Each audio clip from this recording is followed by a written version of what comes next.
Bonjour, aujourd'hui j'ai envie de traiter de la question sortir de l'idéalisation de son ou de ses parents.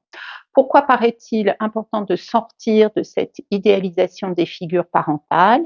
Eh bien, pour devenir soi et ne pas redouter le sentiment d'échec ou le sentiment d'imposture. Également pour ne plus s'épuiser à se hisser à la hauteur de la prétendue perfection des figures parentales. Ensuite, pour ne pas rester enfermé dans un sentiment de dette vis-à-vis des parents, sentiment qui nourrit la culpabilité de ne pas en faire assez pour rendre ce qui a été donné. Également pour mettre de l'authenticité dans la relation en assumant d'être ce que l'on est. Il y a des adultes qui mentent à leurs parents pour ne pas les décevoir, y compris sur des choses en apparence anecdotiques. Par exemple, ne pas dire à ses parents que l'on est fumeur. Pour enfin honorer la vie qui nous a été donnée, car donner, c'est donner, et honorer le don de vie, c'est vivre pour de vrai, vivre pour soi et non en mode remboursement de la vie que vous m'avez donnée. Enfin, sortir de toute idéalisation pour s'inscrire dans la réalité. Nos parents, les personnes que nous aimons, sont des êtres humains à part entière. Ils sont faillibles car ils sont humains. Ils ont pu manifester leur richesse, mais ils sont également traversés par des zones d'ombre, par des vulnérabilités que nous ne connaissons peut-être pas encore, mais qui existent comme chez tout le monde. Sortir de l'idéalisation de nos figures d'attachement, c'est aussi les reconnaître en tant qu'êtres humains. C'est leur donner de l'amour sans condition de perfection. C'est les aimer vraiment dans leur réalité la plus complexe et la moins irréaliste. Enfin, c'est leur témoigner notre capacité à supporter d'être déçus par eux, tout en continuant à les aimer. Il me semble que devenir adulte, c'est sans doute faire le deuil de notre besoin d'idéalisation de nos parents. Nous les avons crus indestructibles et forts, sans faille et capables de tout gérer ou presque. Nous avons eu ce besoin de les idéaliser car chez l'enfant, il y a tant de vulnérabilité qu'il a un besoin presque vital de croire que ceux qui prennent soin de lui sont infaillibles et qu'ils sauront le protéger quoi qu'il arrive. Imaginons qu'un enfant identifie chez son parent une grande vulnérabilité. Rien de plus angoissant quand on est soi-même fragile. C'est donc un mécanisme défensif assez adaptatif que d'idéaliser son parent. Mais au fur et à mesure que l'enfant grandit, qu'il prend conscience de sa propre force et de son autonomie croissante, eh bien, il découvre également la réalité de la vulnérabilité de son parent.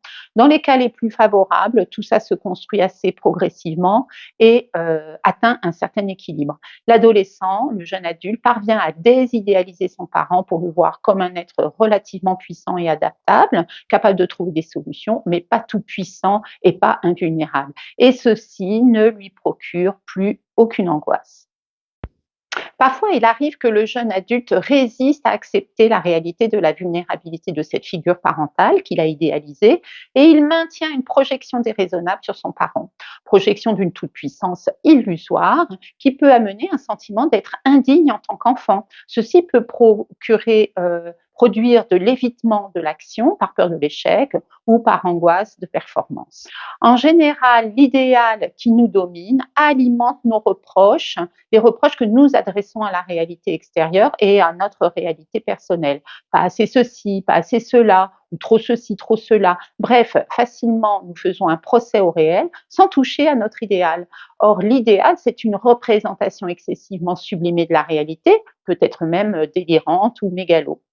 La réalité s'impose telle qu'elle est et une forme d'apaisement consiste à accueillir simplement la réalité pour ce qu'elle est, c'est-à-dire la juste adaptation à cette réalité sans amertume, sans frustration et sans reproche. C'est donc notre rapport à l'idéal auquel nous comparons la réalité qu'il conviendrait d'interroger plutôt que de faire le procès au réel et à ce qu'il nous impose.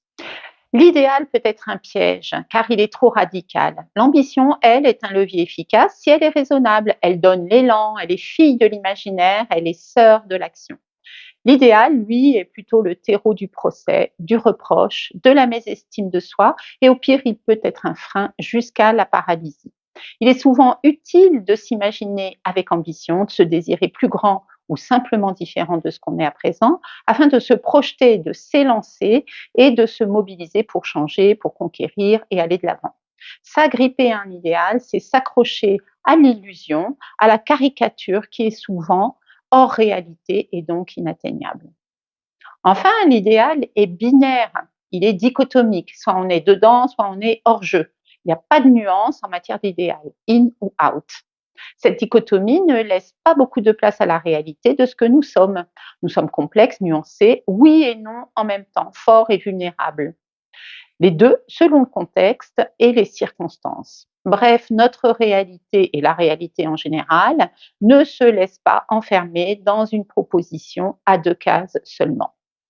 Les parents doivent d'une façon indirecte participer à la désidéalisation que doit traverser leur enfant.